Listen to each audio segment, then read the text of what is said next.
Indiana's Caitlin Clark fans take over Footprint Center Sunday against Mercury. Indiana Fever fans Carrie Hall and her daughter Libby ventured all the way from Missouri to Footprint Center in Phoenix to watch rookie sensation Caitlin Clark play basketball. It was a jam-packed arena with a playoff atmosphere for Clark's first game competing against the Mercury and the star Clark called the greatest scorer ever, Diana Taurasi. The Caitlin Clark effect did not escape the national telecast either. ESPN's Mark Jones underscored the excitement at the top of his broadcast. Folks, this is the hottest ticket in Phoenix since Meg Thee Stallion played here in the Footprint Center about 10 days ago, said Jones, deciding to shorten the performer's first name. If you're looking for a ticket, it's going to hurt your pocket. Members of the X Factor and Clark fans around the nation couldn't resist.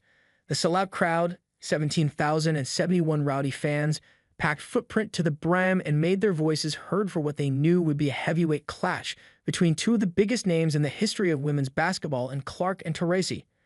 Showdown, Caitlin Clark finishes 1 rebound shy of triple-double, leads Fever past Phoenix Mercury. The most common jersey in the crowd at Footprint was tied between a number 22 Fever and a number 22 University of Iowa jersey. Clark fans were making a takeover in the Valley. Fever fan David Wolf was so eager to see the first-time battle in person that he took the trip over on the I-10 from Houston, Texas. He said it was a no-brainer. "I'm dying to see it," Wolf said. "I have been following Caitlin for 2 or 3 years now. I hope Diana eats her words." Taurasi's message was simple. To the influx of sensational rookies coming into the WNBA, spearheaded by Clark, Taurasi simply said that reality is coming. And the first ever meetup between the two star guards delivered. Clark narrowly missed a triple-double, posting a 15-9-12 stat line, and Taurasi scored 19 points in the Fever's 88-82 comeback win against the Mercury. BJ Bozier, a longtime Mercury fan, traveled from northern Arizona with her girlfriend to watch Clark compete.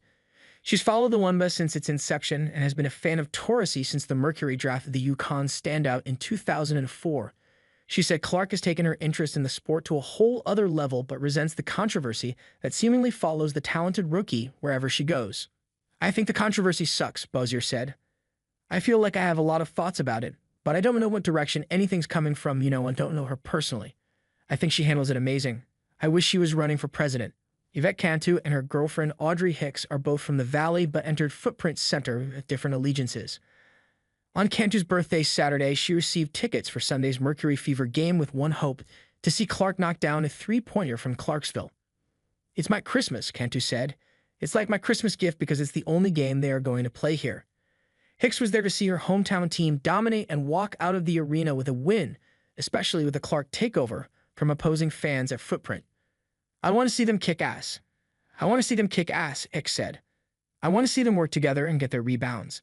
I want to see them take those shots, because, there's a lot of people here for the other team." There's a strong chance Sunday's game won't be the Valley's last opportunity to watch Clark, with the 2024 WNBA All-Star Game slated to take place July 20 at Footprint Center. However, after being excluded from the 2024 Women's Olympic team, Clark said she does not talk in hypotheticals when asked about returning to Phoenix to play in the game. Ahead of the All-Star Game, the women's team USA squad will practice at a site in Phoenix before heading to Paris to compete for all the marbles.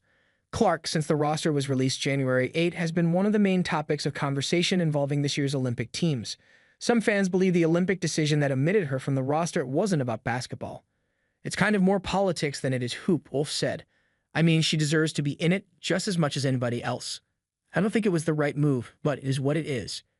It could have been capitalized on and beneficial for everybody, just like she does for the WNBA. The amount of attention she brings to the league is ridiculous." Whether Clark returns for the All-Star Game or not, a constant throughout her young career has been that wherever she goes in her basketball career, the spotlight and her millions of fans follow.